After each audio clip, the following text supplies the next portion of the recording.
पानकणीस ही एक वनस्पती आपल्याला अनेक ठिकाणी बघायला मिळते.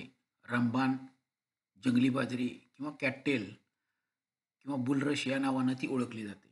शास्त्रीय भाषेमध्ये टायफा अँग्युस्टिफोलिया किंवा टायफा लॅटिफोलिया या 2 प्रकारांमध्ये आपल्याला ती बघायला मिळते. एकदल वनस्पती आहे, गवतासारखी आहे आणि 2 ते 3 मीटर वाढू शकणारी आहे. दलदलीच्या ठिकाणी, पाणथळ जागी, ओढा किंवा नदीकाठावर नदीची धूप थांबवणारी ही एक वनस्पती आपल्याला बघायला मिळते. बाजरीच्या कणसासारखा फ्लोरा त्याच्यावर आलेला आपल्याला बघायला मिळतो. नर आणि मादी फुले जरी वेगवेगळी येत असतील किंवा एकाच झाडावर किंवा एकाच ठिकाणी येताना आपल्याला दिसतात. त्या कणसावर ज्यावेळी बिया येतात, त्या बियांचा प्रसार वाऱ्यामार्फत होण्यासाठी कापसासारखा एक रचना त्या बियांची झालेली आपल्याला बघायला मिळते. हा कापूस जो आहे, तयार झालेला कापूस, जो वाळकी फुले झाल्यानंतर आपल्याला बघायला मिळतो.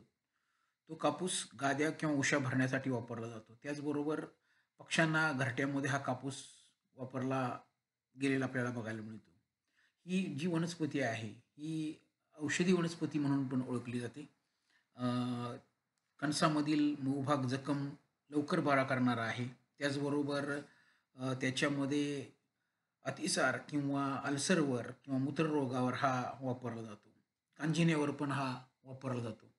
यातला कापूस जो आहे तो वेगवेगळ्या ठिकाणी वापरला जातो आपण म्हणतो. त्याचबरोबर चटया, दोर किंवा टोपल्या, चाळणी तयार करण्यासाठी काही ठिकाणी छपरावर त्याचा वापर या वनस्पतीचा केलेला आपल्याला दिसून येतो. आपल्या परिसरामध्ये काही जलचर वनस्पती आहेत. त्यामधली बदकं किंवा त्या वनस्पती खाण्यासाठी काही प्राण्यांना त्याचा उपयोग होतो.